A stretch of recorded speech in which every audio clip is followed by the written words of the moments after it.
Hello, it's Ruby, and in today's video I'm going to be sharing some cozy literary things that you can do this autumn in your free time if you're ever bored. So you might want to do these things on study breaks, work breaks, on weekends. These things are geared towards introverts, and when I say introvert I mean someone who recharges by being alone as opposed to being around other people. This is coming from me as an introvert as well. I tend to fall into the same kinds of activities.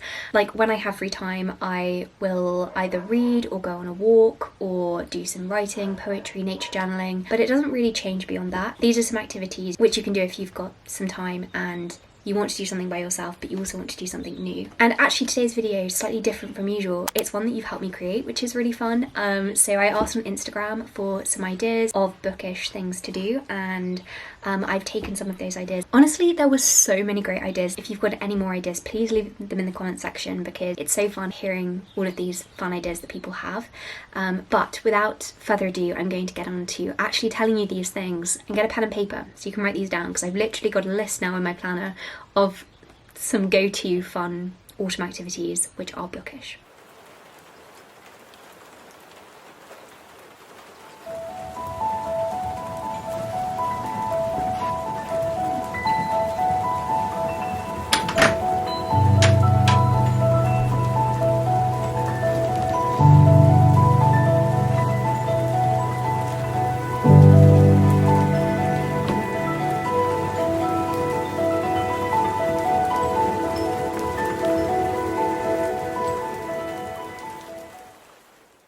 Also, annoyingly, I actually don't like my hair like this. The scrunchie is really uncomfortable, so I'm going to take it down. So very first thing, which actually quite a few people recommended, was literary baking. I love cooking dishes and snacks that I've seen in books, and so many other people seem to like doing the same. But this person said, and I love this, whilst you're eating the dish after making it, actually read the passage where it's described, and I love this idea so much. The dish that I decided to make this time is a blueberry pie, inspired by Charlie and the Chocolate Factory, where Violet Beauregard eats the magical gum which mimics a three-course meal. And I love the combination of reading and eating. It's kind of like a cross-sensory experience in a very similar way to the combination of poetry and art, for example, where we kind of make reading more sensory, merge the senses to make it more engaging. And that's literally just at the top of my mind because I went to the Rossetti exhibition, which is currently on at the Tate Britain, which had this incredible combination of Christina Rossetti's poetry but also Gabriel Dante Rossetti's artwork, and thinking a lot about the relationships between different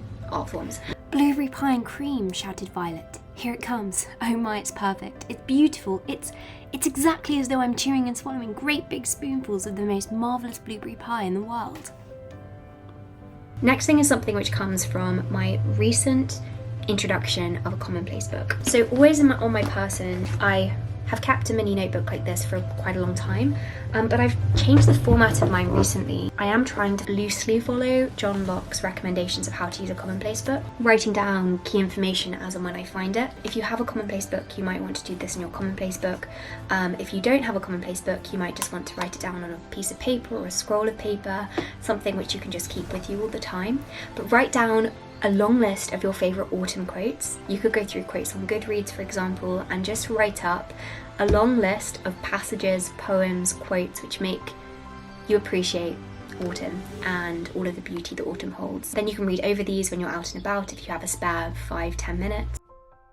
And that actually leads us on to the third thing, which is to memorize, so that you're able to recite a favourite passage or poem that you have about autumn. Or it could be anything, it doesn't just have to be autumn.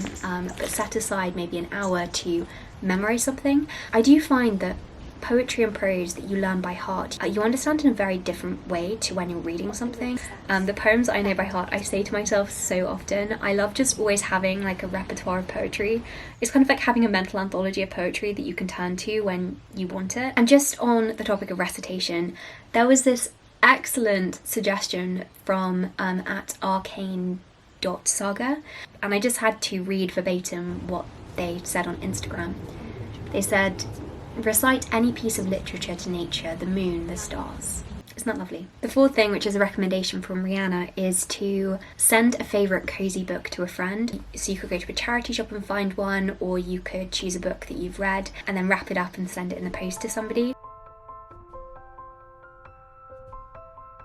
So the next suggestion is from Holly, and Holly says to make a playlist to fit with the book you're currently reading. So I did this. I was reading Roderick Hudson, so I went through Spotify and added some classical pieces of music which linked to this book, and I've been listening to it whilst reading it. Next one was also suggested, but they didn't want me to share their name. This person suggested making a cozy drink inspired by whichever book you're reading. I was reading The Hauntings this day, which is kind of spooky as you'd expect from the title. So I made a drink that felt kind of like haunted, and it had to be red. It just had to be red, so I used some beetroot powder.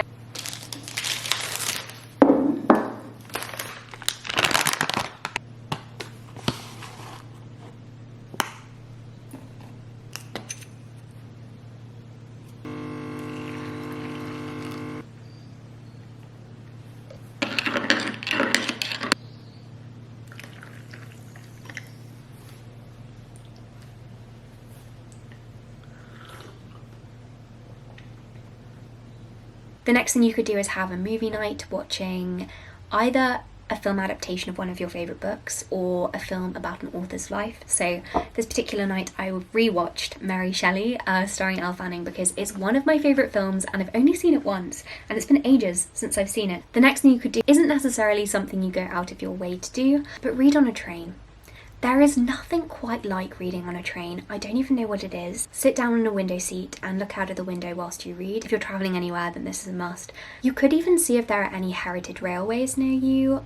When I was in Keighley, near York, they had a heritage railway, like an old steam train, and it actually wasn't that expensive. So if you have anything like that near you, that would be a really great thing to do. So this next recommendation is from Meryl Hans, again on Instagram, who has recommended creating a Pinterest board about your favourite book, which I love. It took me a while to decide which book I wanted to do, but in the end I decided to create a Pinterest board inspired by If We Were Villains by ML Rio, because it's such a great book. The next recommendation is from user6279, who said you could wake up at 5 in the morning and sit outside to write nature poetry, which I love. Slightly cheated. I meant to wake up at 5 a.m. this morning, but then didn't sleep very well, and so woke up at 6 instead. So do excuse the fact that it is light. It was not 5 when I was doing this. And it was so beautiful this morning. There's something about morning light which is just unrivaled. It was that time of day where all of the birds were coming out and the sun was golden, and there's still a lot of greenery in the garden because it's mid-September, but there were snatches of auburn and the grass was covered in dew. It's such a wonderful time of day. I just love mornings, and I bet it would be even more perfect if you went out at 5.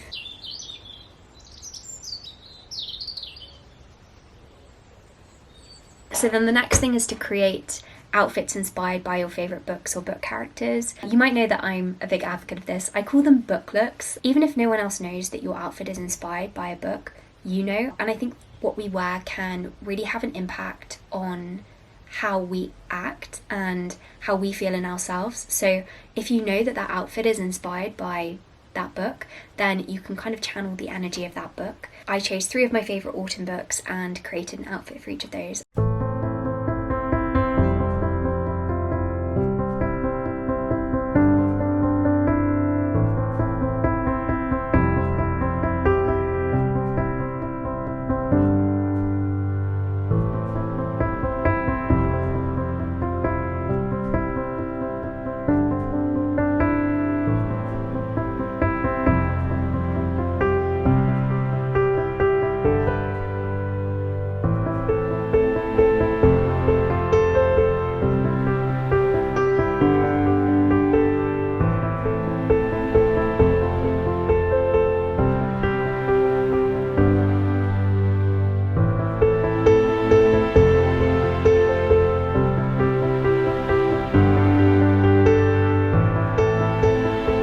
Next thing is painting book pages, which especially works with poetry. This can add a really personal, lovely touch to some of your favourite books.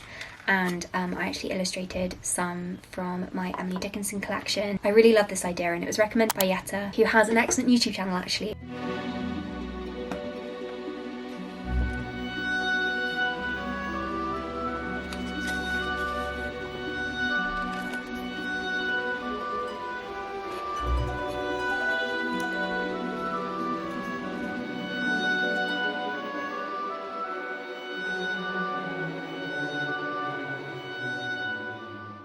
The next thing, this is an essential for autumn. Again, this is kind of a repeat of the memorization part, but you have to memorize at least the first stanza of Edgar Allan Poe's The Raven. It's like learning a song and then being able to sing this really catchy song whenever you so desire. It's just so much fun to say aloud, and in October especially, I don't think I go on a walk without saying aloud to myself at least once. Learn it and you'll see what I mean. Once upon a midnight dreary, whilst I wandered, weak and weary, over many a quaint and curious volumes of forgotten lore, whilst I nodded, nearly napping, suddenly there came a tapping, as if somebody rapping at my chamber door. 'Tis some visitor, I muttered, rapping at my chamber door. Merely this, and nothing more. Then finally, you could go to a book-related exhibition or even browse an online version of that exhibition and just learn something new about literature. So you could search up what's on in your local area or nearby city. Just learn something new. But anyway, thank you so much for watching this video, and a special thanks to anyone who sent in a recommendation of something for this list. I honestly loved looking through everyone's ideas, and I can't wait to hear any more that people have in the comment section so that we can just continue sharing ideas and using these as study breaks as we go into the new academic year. I'm definitely going to be trying to do these when term starts. But thank you for watching, and I hope that you have more than just a productive week.